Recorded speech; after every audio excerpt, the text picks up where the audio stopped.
Hello, my stamping friends. This is Renee Novak at blessedbycards.com. I'm an independent Stampin' Up! Demonstrator in the United States, and I am here today to share with you a Make It Monday tutorial. Today we're going to create a background using some watercolor, and we're also going to use the watercolor technique to fill in the sunflower ring. Now, so for the background, what's really important is that you use watercolor paper. It's not so much important if you're just stamping an image. I did create a card with just an image, and I used the thick basic white cardstock, and it did just fine. But with the background, you're going to need quite a bit of water, so you will need to have some watercolor paper.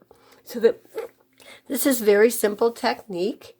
And the supplies are pretty basic. You just need some water, some watercolor painters, and Stampin' Up! Has some watercolor painters that come 3. We're going to be using the thick one today and the medium one to create our watercoloring image.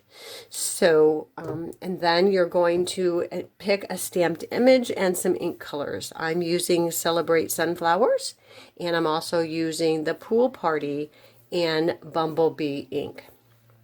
So let's get started. Like I said, for the background, you're going to need to start with some watercolor paper and some basic water and the water aqua. Now, I like to just get a little bowl and put in a little bit extra water for my background. You can squeeze out of the aqua painters, and that's fine too, but I found with the background you really need to kind of saturate that image with water. That I like to use my watercoloring technique is I simply take my ink and I kind of sauce it up with an acrylic block. For the Pool Party, I've also have with me a little re-inker in case that it's a little bit of a lighter color. So in a lightness, I try to use the re-inker in addition to the stamped acrylic block, because then it just gives with a little bit more color if I want a little more color. So I'm just taking that ink off of the acrylic block, and as you can see, I'm just kind of smattering it around, and now I'm going to just dip into that re-inker, and you see it gets a little bit lighter, a little bit darker in some of the areas. So you just basically want to do that, create a little background image, and then you're simply going to set that aside to dry. It does take about 15 minutes or so to dry. You can speed up the process by using a heat gun, and I have found with the heat gun it's kind of nice because then you can as you get water on it, your image will curl, and the heat gun helps to flatten that out.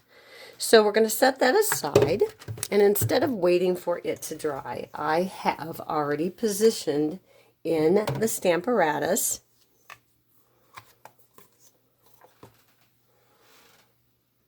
my background that has been dried. Okay, I'm using the Stamparatus because the paper is kind of coarse, and so you do want to get your image stamped pretty dark. I'm going to take off my little corner and pop in my image. Now you're going to want to use some Stazon ink. I'm using the Stazon Jet Black Ink, and you're going to want to just use this because it will not bleed when you're doing the watercoloring. So it's a quick drying ink, and so you want to make sure you cover your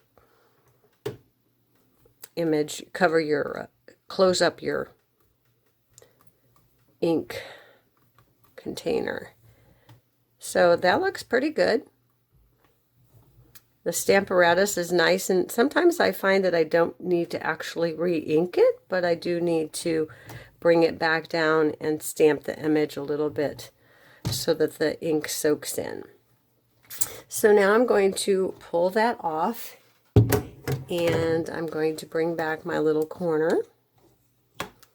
And I have the greeting already positioned on the stamp apparatus.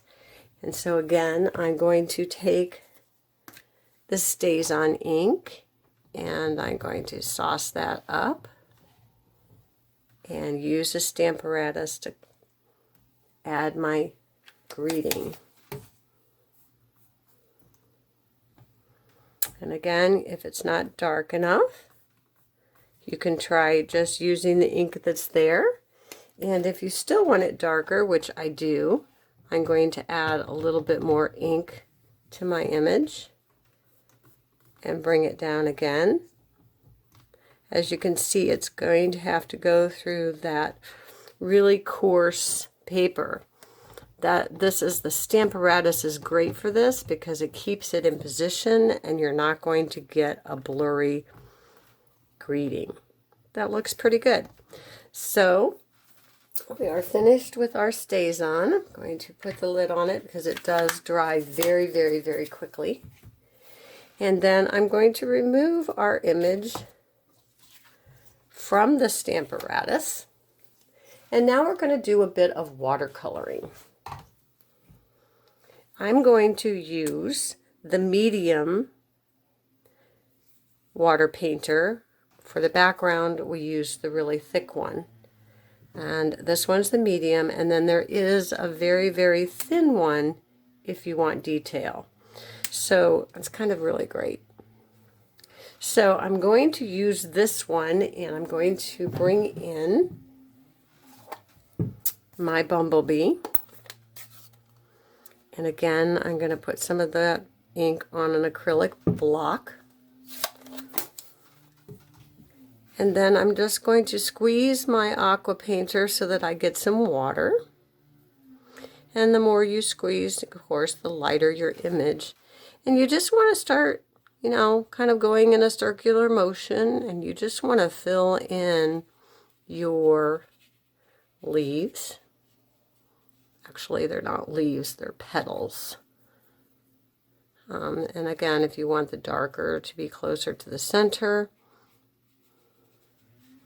And so basically, watercoloring can go outside of the lines, so it's not a perfect coloring. And it goes on pretty quickly. And then you can always come back and make it darker or lighter depending on what spaces you want. And then you get the idea. And then for the center, I did the brown, and for the center you want to kind of bleed this yellow in before you add the brown, so that when you add the brown it gives you a real true watercolor image. And so basically that is the technique, and then you can have a paper towel or something that you dry off your aqua painter. And it takes a few seconds to dry. You can, again, heat this up with the heat embossing tool. But I have found that just simply letting the image dry works as well. You just have to practice a little patience.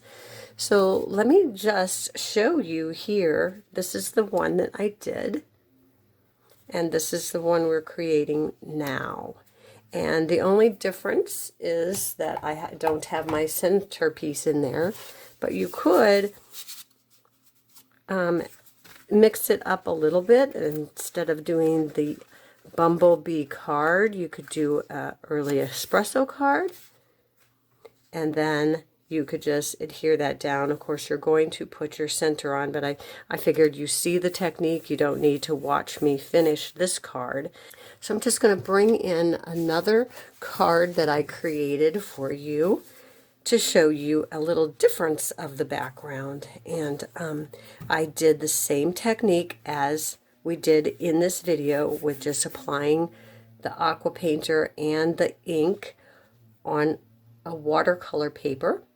And then I used some dots from the Forever Fern set and colored in the smaller image, cut it out with the Stitch So Sweetly dies, and then just mounted it in the center.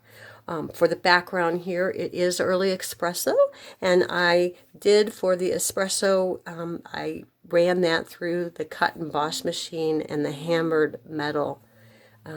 If you can see that, that's the hammered metal embossing folder. So basically that is it. Another Make It Monday tutorial. Thanks for watching. If you enjoyed this video, give me a thumbs up and be sure to subscribe to my channel so you don't miss any upcoming videos. So I hope you have a great week. Go out and create something beautiful. Thanks again.